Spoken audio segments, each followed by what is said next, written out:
Bom, vamos iniciar a correção do capítulo 16, A Vida Fora da Terra.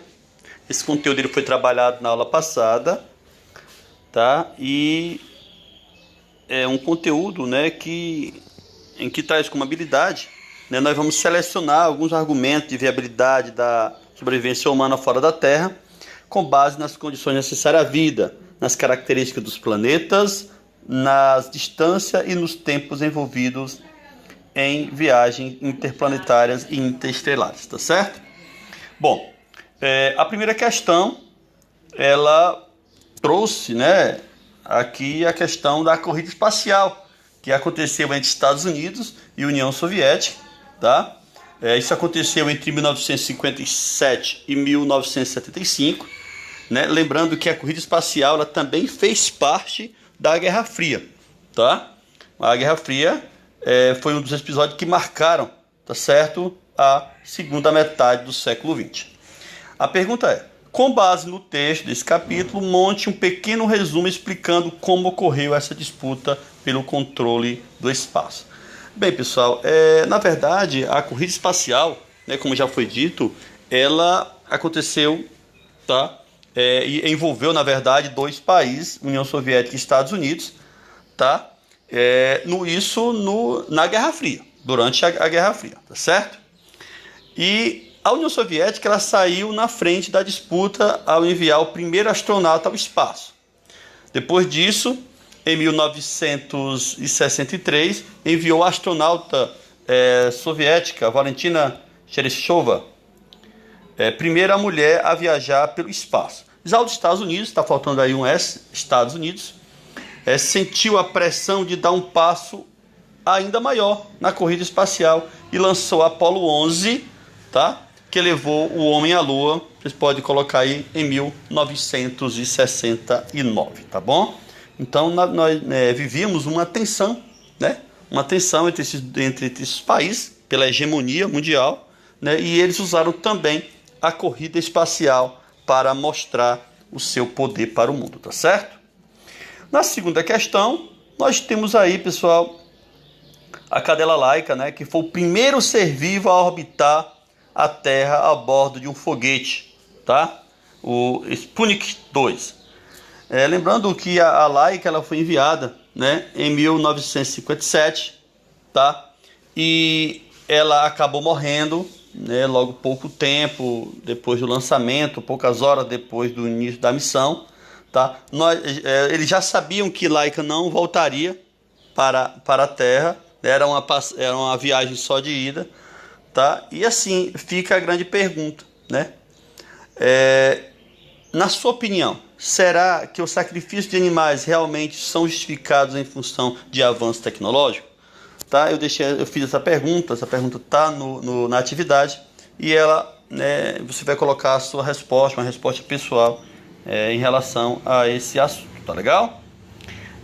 A questão 3 traz o seguinte: foi o primeiro astronauta brasileiro, sul-americano e filósofo a ir ao espaço na missão batizada como Centenária, missão Centenária, né, em referência à comemoração dos 100 anos do voo de Santos Dumont no 14 bis. Isso aconteceu no dia 30 de março de 2006, tá certo? E ele foi ao espaço, né, com 8 experimentos científicos brasileiros para execução em ambientes de microgravidade. E ele retornou, né, no dia 8 de abril, também, né, do mesmo ano, tá certo? E ele se tornou o primeiro brasileiro e o quinto latino-americano a ir ao espaço. Eu estou falando de quem? Estou falando de qual astronauta brasileiro? Nosso saudoso Marcos Pontes, tá legal? A quarta questão, ele faz referência, pessoal, aos efeitos, né, sofridos pelos astronautas quando eles voltam à Terra, né? Possivelmente os efeitos sentidos também por Marcos Pontes, né, no seu retorno no dia 8 de abril de 2006, tá certo? E uma das consequências, né, os que eles sentem ao retornar à Terra, justamente tontura e desmaio, tá bom? Agora, por que isso acontece, a tontura e esse desmaio? É bem simples. Lá onde eles estão, pessoal, há uma diminuição da quantidade de sangue no organismo, né? Há uma menor oferta de oxigênio às células do corpo. Quando eles chegam na Terra, o que acontece? Eles desmaiam. Esse desmaio é uma forma de o corpo se proteger da situação, pois o corpo desmaiado, né, ele fica na posição horizontal e permite maior oxigenação, ou melhor, irrigação de sangue no cérebro, tá certo? Entenderam? Então, o desmaio, na verdade, ele é uma forma de proteção. Ele desmaia, ele fica na posição horizontal e isso vai facilitar a irrigação de sangue no cérebro, ok? A última questão, ele traz uma imagem muito bonita, né? Uma sequência aí do lançamento de um ônibus espacial, tá? Imagem 1, 2 e 3. Observe as imagens a seguir que representam algumas etapas de uma viagem de um ônibus espacial, né? Como eu já disse, 1, 2 e 3 são as etapas. A sequência de imagem mostra o momento após o lançamento 1, o momento onde parte da estrutura descartada 2 e o instante em que o ônibus espacial entra em órbita, tá certo? No caso 3. Com boa parte de sua estrutura já descartada, tá certo? Pode perceber claramente na sequência, né, das imagens, tá certo? Primeira pergunta. Na imagem 2, vou deixar aqui para você dar uma olhada, pronto. Na imagem 2, que estrutura está sendo descartada e para que serve? Pronto. Nós temos a imagem 1, que ele está, né, completinho, da mesma forma que ele foi lançado, tá certo? Já na imagem 2, são descartados aí, pessoal, 2 foguetes, chamados de foguetes propulsores. Qual a função deles? Eles são responsáveis pelo lançamento do ônibus espacial.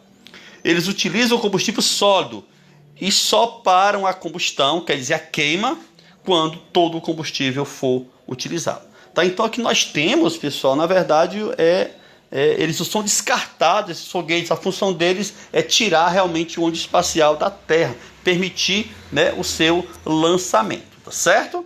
Então são esses 2 foguetes que ficam ao lado aí de um outro foguete que nós vamos falar agora há pouco, de um tanque, na verdade, que nós vamos falar agora, tá certo? Bom, em alguns instantes entre a imagem 2 e a imagem 3 ocorre o descarte de outra estrutura. Que estrutura é essa e qual a sua função? Bom, na verdade, né, essa estrutura, alaranjada aí, podemos dizer assim, na cor laranja, né? Ela é, pessoal, o que nós chamamos de tanque de combustível externo. É o tanque de combustível externo, né? Então nós temos as duas estruturas. Primeiro, os 2 foguetes propulsores, tá? Que servem para o lançamento. E já essa estrutura aí, ela é o tanque de combustível externo, tá certo?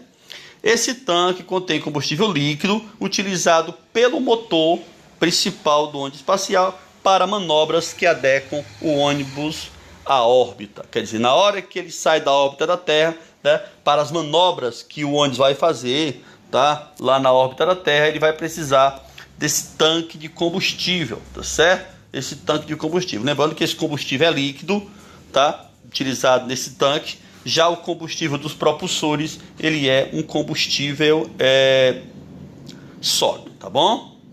Um grande abraço a todos e até a nossa próxima atividade.